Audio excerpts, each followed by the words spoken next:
Hey there, fellow travelers. Mark here with Wolters World. Today we're in Sao Paulo, Brazil for Festas Juninas, the June festivals, which means lots of eating, lots of drinking, and lots of fun. And no matter where you are in Brazil in June, just know there are a lot of these like fairs that pop up, and you have all kinds of great food, great time, live music, all kinds of fun. And the thing is, you can have all kinds of great food when you're here. Like, you can have the Brazilian hot dogs if you want. You can have, sausage sandwich, which if you're ever at a Sao Paulo soccer game, you want to really get in front of the stadium, but they got that. But the important stuff you want to have is either peanut-based or corn-based. This is canjica. Canjica here, think of as corn, like if you ever had rice pudding, warm rice pudding, this is warm corn pudding. Really good. But you'll have popcorn, corn cakes, all kinds of good stuff. Also, the peanut things, there's all kinds of candies made from peanuts. If you have allergies, do be careful, you're going to come. But all the peanut candies that are here, you're really going to enjoy. Some are soft, some are hard, mixed up with sugar and all kinds of tastes. You can have that. But one of the best parts of Festas Juninas is just the fact that you're here with all the locals. And no matter where you are in the country, it can be in a big party, or like we're at a church and they're having theirs starting right now. Or you can be in a neighborhood where they do it. Or maybe you have a Festas Juninas with your friends. But the key thing is lots of fun, drinks with your buddies, lots of food. Yes, and lots of corn and peanut-based snacks to go along with it. So, I mean, literally so many great foods. I've got a sandwich, the calabrese, a sausage sandwich here. The Brazilian hot dogs where they put the, mashed potatoes on the bottom and the sausage, tomato, ketchup, and then the little shoestring potatoes on top. I mean, you can't miss it when you're here.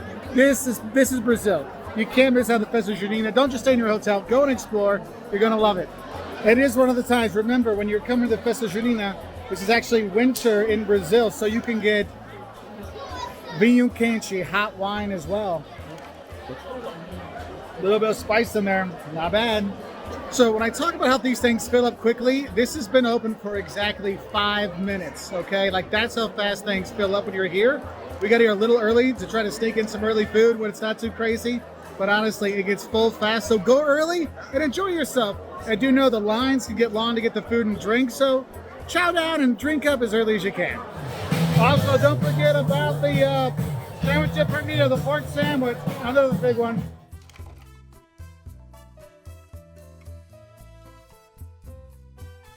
Now, another thing you need to think about when you look at the Festas Juninas is this is very much a kid-friendly event. So there might be rides or games kids can play, treats for kids, candies for kids, all kinds of stuff. But also, you'll notice a lot of the kids are dressed up like farmers because the Festas Juninas is actually a celebration of the farmers. So that's one of those things you'll see. So you might see plays, just kids dressed up or those kind of themes when you're there. So do be aware of it. What's cool is there might be rides and the games that even big kids like you and me can enjoy. And even if you don't enjoy the rides and the games and the fun and the music that's playing, you can always enjoy more food, like, a sandwich de pernil, a pork sandwich. You can't go wrong with that either. Another traditional tasty treat from Festas Juninas. Festas Juninas is not just for the farmers, obviously. There's actually 3 saints involved. You have Santo Antonio, São João, and São Pedro. And that's why we're celebrating a lot of stuff here, because there's a lot of saint days. So it just becomes a month of parties when you are here. Also, don't be scared if you see bonfires or people be trying to jump over a bonfire or two, because having a kind of a campfire is a thing during the festas. And if you get to one where they have the dances going on, where people are dancing around and just having a good time with it, it makes it even more fun. Have a great time, and I hope you enjoy it when you do come here to Brazil, because no matter where you are in the country, Festas Juninas is definitely a cultural thing you got to enjoy.